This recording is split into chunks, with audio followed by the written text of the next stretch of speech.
इकाई 2 ईदगाह कहानी।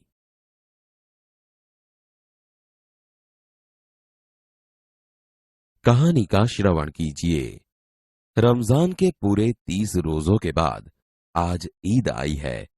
कितना मनोहर, कितना सुहावना प्रभात है। आज का सूर्य देखो, कितना प्यारा, कितना शीतल है, मानो संसार को ईद की बधाई दे रहा है। गांव में कितनी हलचल है।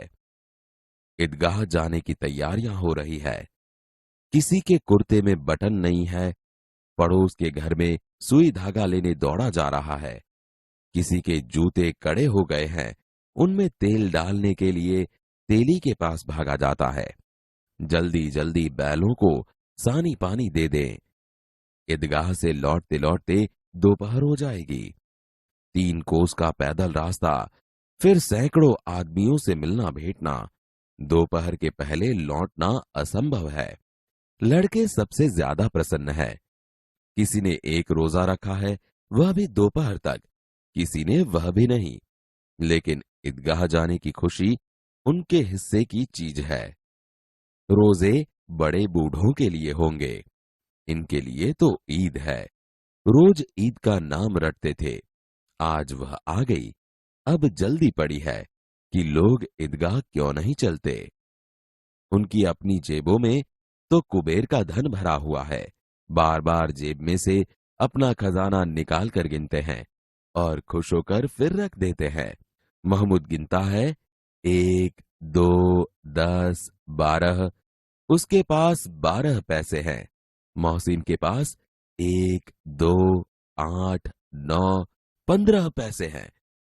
इन्हीं अनगिनत पैसों से अनगिनत चीजें लाएंगे, खिलौना, मिठाइयां, गेंद और जाने क्या क्या। और सबसे ज्यादा प्रसन्न है हामिद, गरीब सूरत, दुबला पतला लड़का, जिसका बाप गत वर्ष हैजे की भेंट हो गया। फिर एक दिन मां भी मर गई। अब हामिद अपनी बूढ़ी दादी अमीना की गोद में है और उतना ही प्रसन्न है। हामिद के पांव में जूते नहीं है, सिर पर एक पुरानी टोपी है जिसका एक गोटा काला पड़ गया है। फिर भी वह प्रसन्न है। अभागिन अमीना अपनी कोठरी में बैठी रो रही है। आज ईद का दिन और उसके घर में दाना नहीं। इस अंधकार और निराशा में वह डूबी जा रही है। किसने बुलाया था इस निगोड़ी ईद को? अमीना का दिल कचोट रहा है।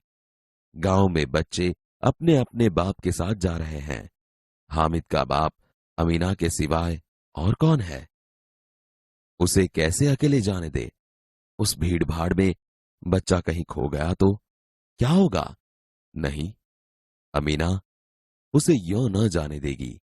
नन्ही सी जान 3 कोस चलेगा कैसे? पैरों में छाले पड़ जाएंगे, जूते भी तो नहीं है। कुल 2 आने पैसे बच रहे हैं। 3 पैसे हामिद की जेब में, 5 अमीना की बटुए में। यही तो बिसात है और ईद का त्योहार। अल्लाह ही बेड़ा पार लगाए। हामिद भीतर जाकर दादी से कहता है, तुम डरना नहीं अम्मा, मैं सबसे पहले आऊंगा। गांव से मेला चला और बच्चों के साथ हामिद भी जा रहा था। कभी दौड़कर आगे निकल जाता, फिर किसी पेड़ के नीचे खड़े होकर साथ वालों का इंतजार करता। हामिद के पैरों में तो जैसे पर लग गए हैं। वह कभी थक सकता था? बड़ी बड़ी इमारतें आने लगी। यह अदालत है, यह कॉलेज है, यह कलाघर है। आगे चले। हलवाइयों की दुकानें शुरू हुई। आज खूब सजी हुई थी। इतनी मिठाइयां कौन खाता है? देखो ना, एक एक दुकान पर मनोहोंगी। सहसा ईदगाह नजर आई। इमली के घने वृक्षों की छाया है। नीचे पक्का फर्श है, उस पर जाजिम बिछी हुई है। रोजेदारों की पंक्तियां एक के पीछे एक न जाने कहां तक चली गई हैं। यहां कोई धन और कोई पद नहीं देखता। इन ग्रामीणों ने भी वजू किया और पिछली पंक्ति में खड़े हो गए। कितना सुंदर संचालन है, कितनी सुंदर व्यवस्था। हजारों सिर एक साथ सिजदे में झुक जाते हैं, फिर सब एक साथ खड़े हो जाते हैं, मानो भ्रातृत्व का एक सूत्र समस्त आत्माओं को एक कड़ी में पिरोए हुए हैं। नमाज खत्म हो गई, लोग आपस में गले मिल रहे हैं। अब मिठाइयां और खिलौनों की दुकानों पर धावा होता है। ग्रामीणों का यह दल इस विषय में बालकों से कम उत्साही नहीं है। यह देखो, हिंडोला है, 1 पैसा देकर चढ़ जाओ। कभी आसमान पर जाते हुए मालूम होता है, कभी जमीन पर गिरते हुए। यह चरखी है। लकड़ी के हाथी, घोड़े और ऊंट छड़ों से लटके हुए हैं। 1 पैसा देकर बैठ जाओ और 25 चक्करों का मजा लो। महमूद, मोहसिन, नूरे और सम्मी इन घोड़ों पर बैठते हैं। हामिद दूर खड़ा है। 3 पैसे तो उसके पास है। अपने कोष का 1/3 जरा सा चक्कर खाने के लिए नहीं दे सकता। सब चरखियों से उतरते हैं, खिलौने लेंगे। इधर दुकानों की कतार लगी हुई है। तरह तरह के खिलौने हैं। सिपाही और गुजरिया, राजा और वकील, बिश्ती और धोबिन। वाह, लगता है अब बोलना ही चाहते हैं। महमूद सिपाही लेता है, खाकी वर्दी और लाल पगड़ी वाला, कंधे पर बंदूक रखे हुए। मालूम होता है अभी कवायद किए चला आ रहा है। मोहसिन को भिश्ती पसंद आया। कमर झुकी हुई, ऊपर मशक रखे हुए हैं। मशक का मुंह एक हाथ से पकड़े हुए है। कितना प्रसन्न है, शायद कोई गीत गा रहा है। बस मशक से पानी उड़ेलना ही चाहता है। नूरे को वकील से प्रेम है। काला चौगा, नीचे सफेद अचकन, अचकन के सामने की जेब में घड़ी, सुनहरी जंजीर, एक हाथ में कानून का पोथा लिए हुए। मालूम होता है अभी किसी अदालत से जिरह या बहस के लिए चले आ रहे हैं। ये सब 2-2 पैसों के खिलौने हैं। हामिद के पास कुल 3 पैसे हैं। इतने महंगे खिलौने कैसे ले? खिलौना कहीं हाथ से छूट पड़े तो चूर चूर हो जाए, जरा पानी पड़े तो सारा रंग धुल जाए। ऐसे खिलौने किस काम के? उन्हें लेकर वह क्या करेगा? खिलौनों के बाद मिठाइयां आती है। किसी ने रेवड़ियां ली है, किसी ने गुलाब जामुन, किसी ने सोहन हलवा। मजे से खा रहे हैं। हामिद बिरादरी से पृथक है। अभागे के पास 3 पैसे हैं, क्यों नहीं कुछ लेकर खाता? ललचाई आंखों से सबकी ओर देखता है। मिठाइयों के बाद कुछ दुकानें लोहे की चीजों की हैं, कुछ गिलट और कुछ नकली गहनों की। लड़कों के लिए यहाँ कोई आकर्षण नहीं है। वे सब आगे बढ़ जाते हैं। हामिद लोहे की दुकान पर रुक जाता है। कई चिमटे रखे हुए हैं। उसे ख्याल आया दादी के पास चिमटा नहीं है। तवे से रोटियां उतारती हैं तो हाथ जल जाते हैं। अगर वह चिमटा ले जाकर दादी को दे तो कितनी प्रसन्न होंगी। फिर उनकी उंगलियां कभी न जलेंगी। घर में एक काम की चीज हो जाएगी। खिलौने से क्या फायदा? व्यर्थ में पैसे खराब होते हैं। जरा देर ही तो खुशी होती है। फिर तो खिलौनों की ओर कोई आंख उठाकर नहीं देखता, या फिर घर पहुंचते पहुंचते टूट फूट कर बर्बाद हो जाएंगे। चिमटा कितने काम की चीज है। रोटियां तवे से उतार लो, चूल्हे में सेंक लो।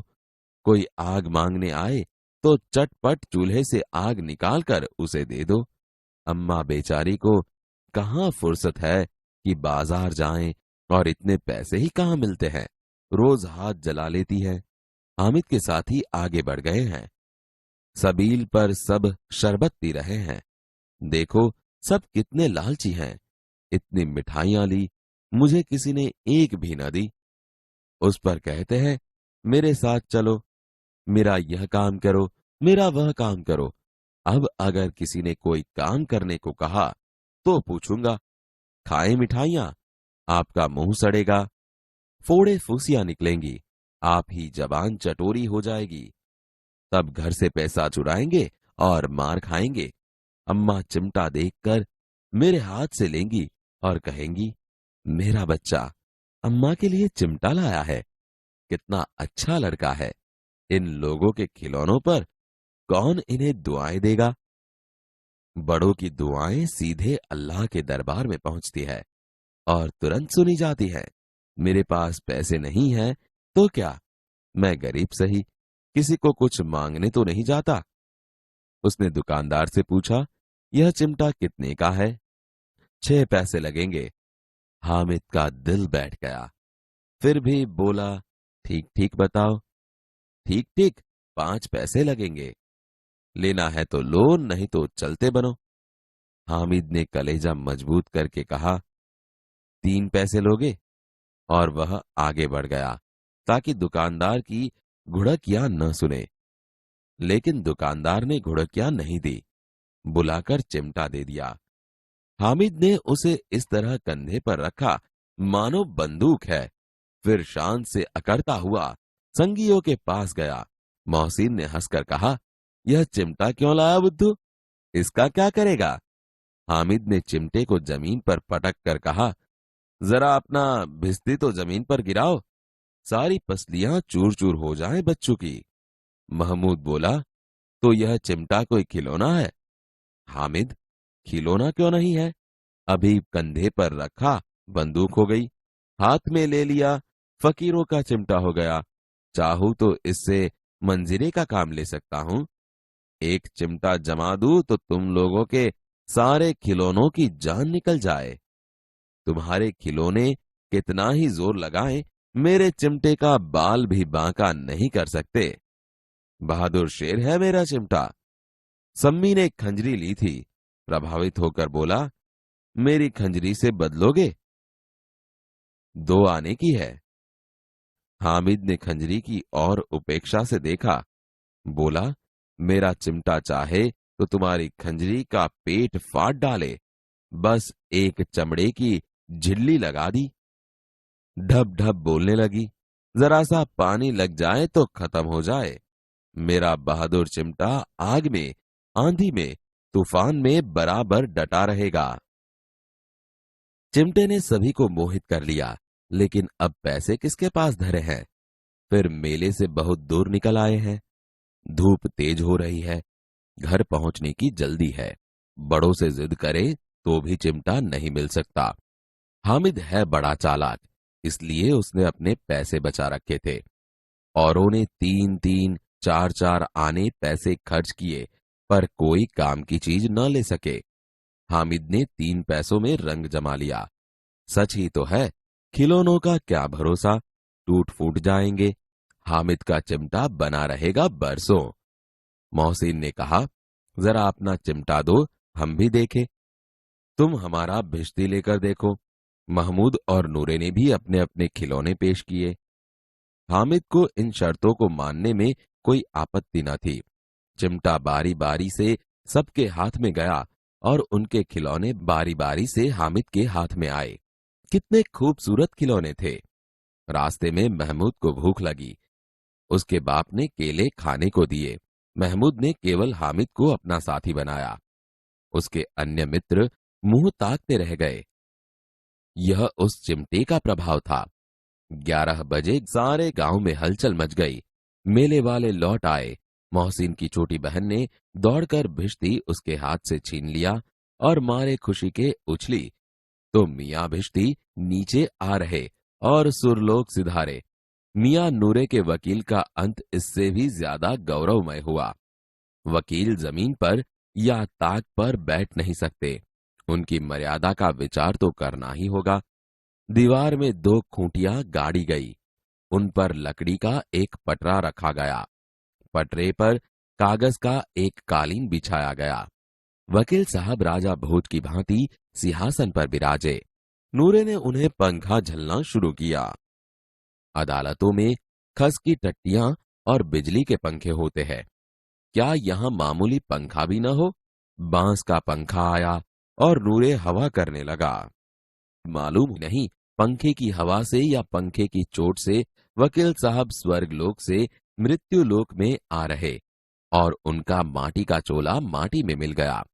फिर बड़े जोर शोर से मातम हुआ और वकील साहब की अस्थियां धूरे पर डाल दी गई। अब मियां हामिद का हाल सुनिए। अमीना उसकी आवाज सुनते ही दौड़ी और उसको गोद में उठाकर प्यार करने लगी। सहसा उसके हाथ में चिमटा देखकर वह चौंकी। बोली, यह चिमटा कहां से लाया? मैंने मोल लिया है। कई पैसे में? 3 पैसे दिए। अमीना ने छाती पीट ली। यह कैसा बेसमझ लड़का है कि दोपहर हुआ, कुछ खाया न पिया, लाया क्या? चिमटा? सारे मेले में तुझे और कोई चीज न मिली जो यह लोहे का चिमटा उठा लाया?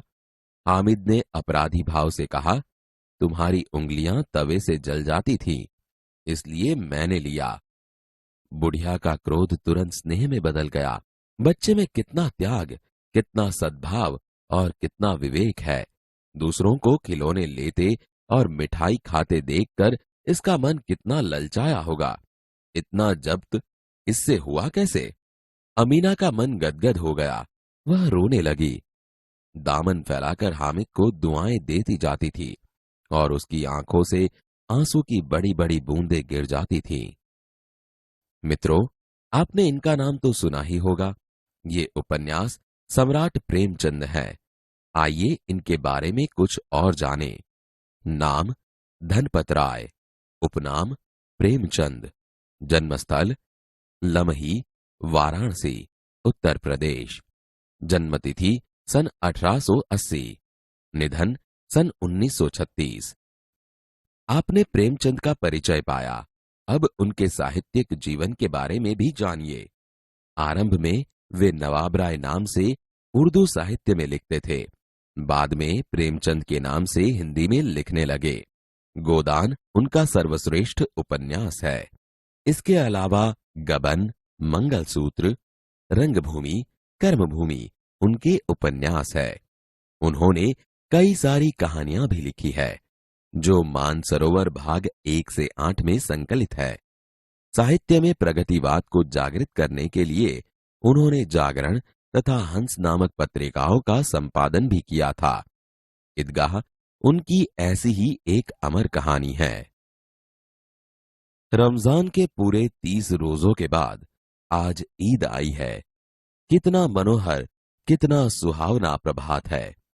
आज का सूर्य देखो, कितना प्यारा, कितना शीतल है, मानो संसार को ईद की बधाई दे रहा है। गांव में कितनी हलचल है।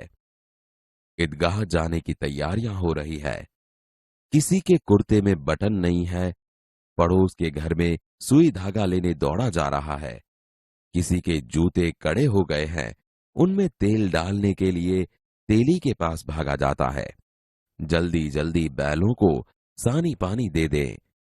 ईदगाह से लौटते लौटते दोपहर हो जाएगी। 3 कोस का पैदल रास्ता, फिर सैकड़ों आदमियों से मिलना भेंटना। दोपहर के पहले लौटना असंभव है। लड़के सबसे ज्यादा प्रसन्न है। किसी ने 1 रोजा रखा है, वह भी दोपहर तक, किसी ने वह भी नहीं। लेकिन ईदगाह जाने की खुशी उनके हिस्से की चीज है। रोजे बड़े बूढ़ों के लिए होंगे, इनके लिए तो ईद है। रोज ईद का नाम रटते थे, आज वह आ गई। अब जल्दी पड़ी है कि लोग ईदगाह क्यों नहीं चलते। उनकी अपनी जेबों में तो कुबेर का धन भरा हुआ है। बार बार जेब में से अपना खजाना निकाल कर गिनते हैं और खुश होकर फिर रख देते हैं। महमूद गिनता है, 1, 2, 10, 12। उसके पास 12 पैसे हैं। मोहसिन के पास 1, 2, 8, 9, 15 पैसे हैं। इन्हीं अनगिनत पैसों से अनगिनत चीजें लाएंगे। खिलौना, मिठाइयां, गेंद और जाने क्या क्या।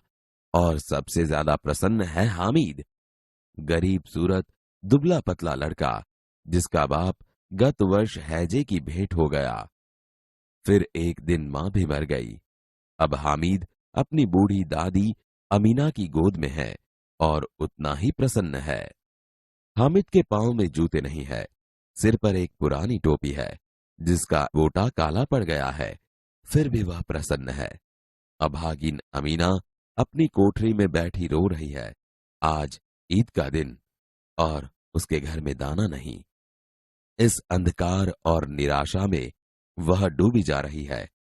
किसने बुलाया था इस निगोड़ी ईद को? अमीना का दिल कचोट रहा है।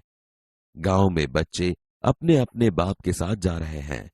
हामिद का बाप अमीना के सिवाय और कौन है? उसे कैसे अकेले जाने दे? उस भीड़ भाड़ में बच्चा कहीं खो गया तो क्या होगा? नहीं, अमीना उसे यूं न जाने देगी। नन्ही सी जान 3 कोस चलेगा कैसे? पैरों में छाले पड़ जाएंगे, जूते भी तो नहीं है। कुल 2 आने पैसे बच रहे हैं। 3 पैसे हामिद की जेब में, 5 अमीना की बटुए में। यही तो बिसात है और ईद का त्योहार। अल्लाह ही बेड़ा पार लगाए। तुम डरना नहीं अम्मा, मैं सबसे पहले आऊंगा। गांव से मेला चला और बच्चों के साथ हामिद भी जा रहा था।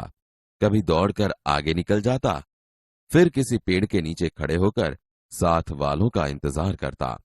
हामिद के पैरों में तो जैसे पर लग गए हैं। वह कभी थक सकता था। बड़ी इमारतें आने लगी। यह अदालत है, यह कॉलेज है, यह कलाघर है। आगे चले। हलवाइयों की दुकानें शुरू हुई। आज खूब सजी हुई थी। इतनी मिठाइयां कौन खाता है? देखो ना, एक एक दुकान पर मनो होंगी। सहसा ईदगाह नजर आई। इमली के घने वृक्षों की छाया है। नीचे पक्का फर्श है, उस पर जाजिम बिछी हुई है। रोजेदारों की पंक्तियां एक के पीछे एक न जाने कहां तक चली गई हैं। यहां कोई धन और पद नहीं देखता। इन ग्रामीणों ने भी वजू किया और पिछली पंक्ति में खड़े हो गए। कितना सुंदर संचालन है, कितनी सुंदर व्यवस्था। हजारों सिर एक साथ सिजदे में झुके जाते हैं, फिर सब एक साथ खड़े हो जाते हैं, मानो भ्रातृत्व का एक सूत्र समस्त आत्माओं को एक कड़ी में पिरोए हुए हैं। नमाज खत्म हो गई। लोग आपस में गले मिल रहे हैं। अब मिठाइयां और खिलौनों की दुकानों पर धावा होता है। ग्रामीणों का यह दल इस विषय में बालकों से कम उत्साही नहीं है। यह देखो, हिंडोला है, 1 पैसा देकर चढ़ जाओ। कभी आसमान पर जाते हुए मालूम होता है, कभी जमीन पर गिरते हुए। यह चरखी है। लकड़ी के हाथी, घोड़े और ऊंट छड़ों से लटके हुए हैं। 1 पैसा देकर बैठ जाओ और 25 चक्करों का मजा लो। महमूद, मोहसिन, नूरे और सम्मी इन घोड़ों पर बैठते हैं। हामिद दूर खड़ा है। 3 पैसे तो उसके पास हैं। अपने कोष का 1/3 जरा सा चक्कर खाने के लिए नहीं दे सकता। सब चरखियों से उतरते हैं। खिलौने लेंगे। इधर दुकानों की कतार लगी हुई है। तरह तरह के खिलौने हैं। सिपाही और गुजरिया, राजा और वकील, बिश्ती और धोबिन। वाह, लगता है अब बोलना ही चाहते हैं। महमूद सिपाही लेता है, खाकी वर्दी और लाल पगड़ी वाला, कंधे पर बंदूक रखे हुए। मालूम होता है अभी कवायद किए चला आ रहा है। मोहसिन को भिश्ती पसंद आया। कमर झुकी हुई, ऊपर मशक रखे हुए हैं। मशक का मुंह एक हाथ से पकड़े हुए है। कितना प्रसन्न है, शायद कोई गीत गा रहा है। बस मशक से पानी उड़ेलना ही चाहता है। नूरे को वकील से प्रेम है। काला चौगा, नीचे सफेद अचकन, अचकन के सामने की जेब में घड़ी, सुनहरी जंजीर, एक हाथ में कानून का पोथा लिए हुए। मालूम होता है अभी किसी अदालत से जिरह या बहस के लिए चले आ रहे हैं। ये सब 2-2 पैसों के खिलौने हैं। हामिद के पास कुल 3 पैसे हैं। इतने महंगे खिलौने कैसे ले? खिलौना कहीं हाथ से छूट पड़े तो चूर चूर हो जाए, जरा पानी पड़े तो सारा रंग धुल जाए। ऐसे खिलौने किस काम के?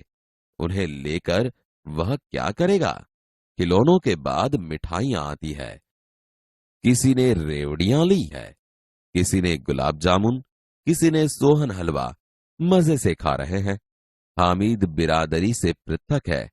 अभागे के पास 3 पैसे हैं, क्यों नहीं कुछ लेकर खाता? ललचाई आंखों से सबकी ओर देखता है।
मिठाइयों के बाद कुछ दुकानें लोहे की चीजों की हैं, कुछ गिलट और कुछ नकली गहनों की।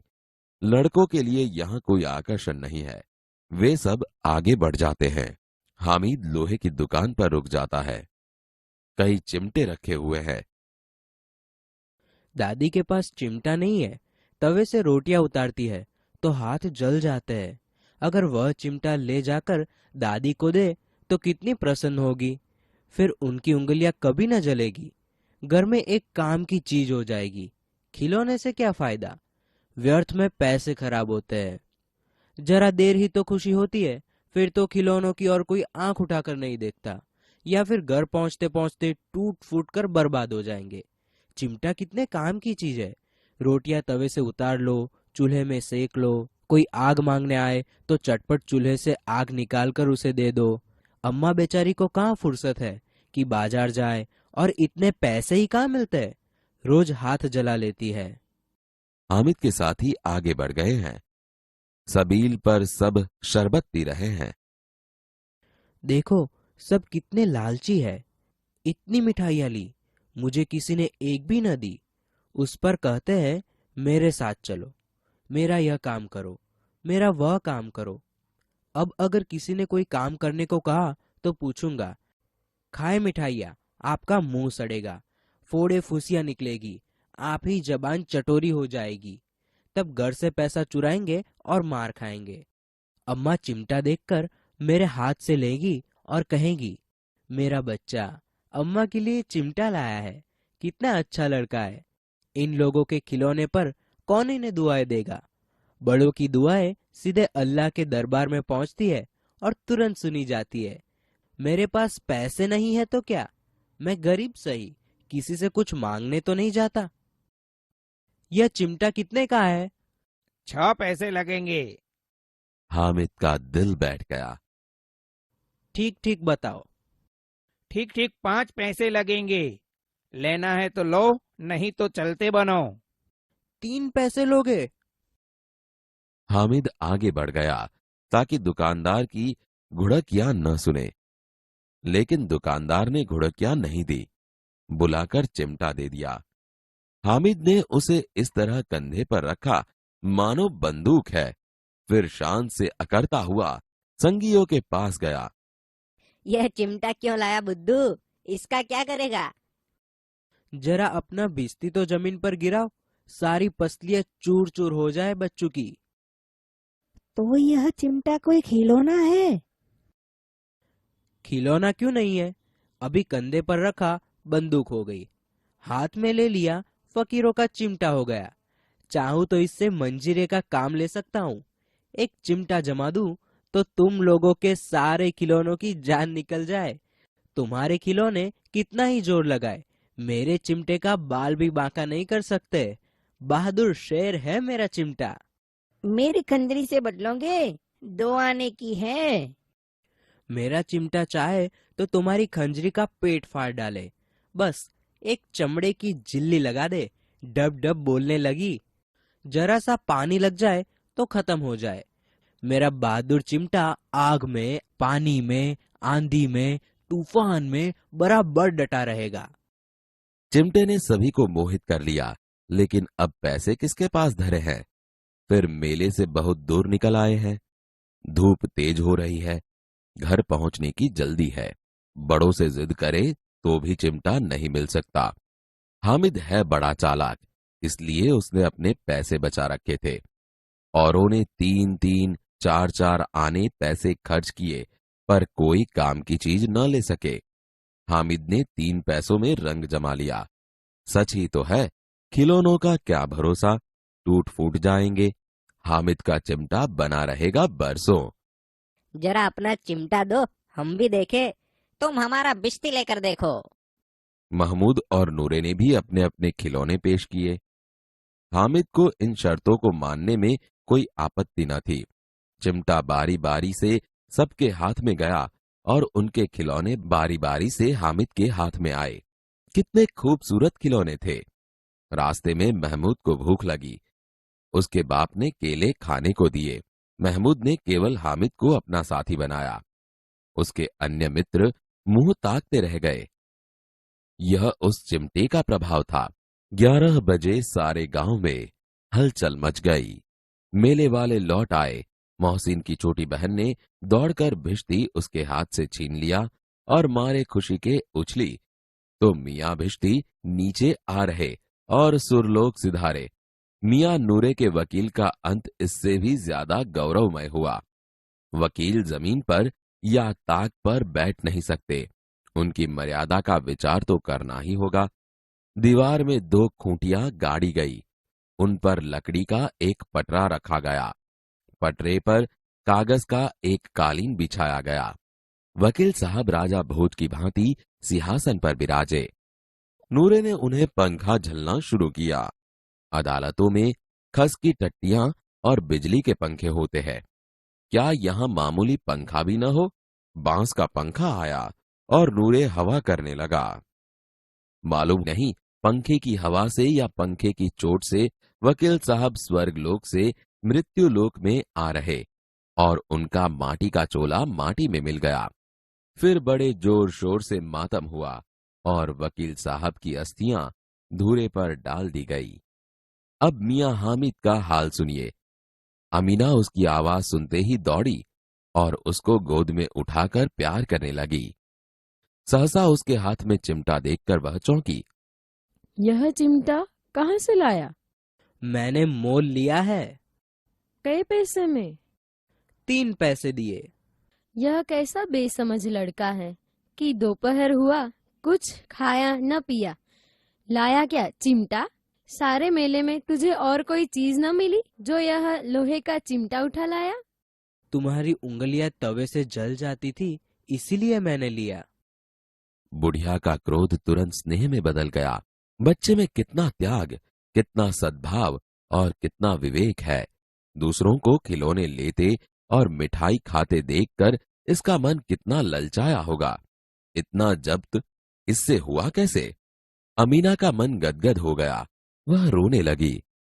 दामन फैलाकर हामिद को दुआएं देती जाती थी और उसकी आंखों से आंसू की बड़ी बड़ी बूंदें गिर जाती थीं।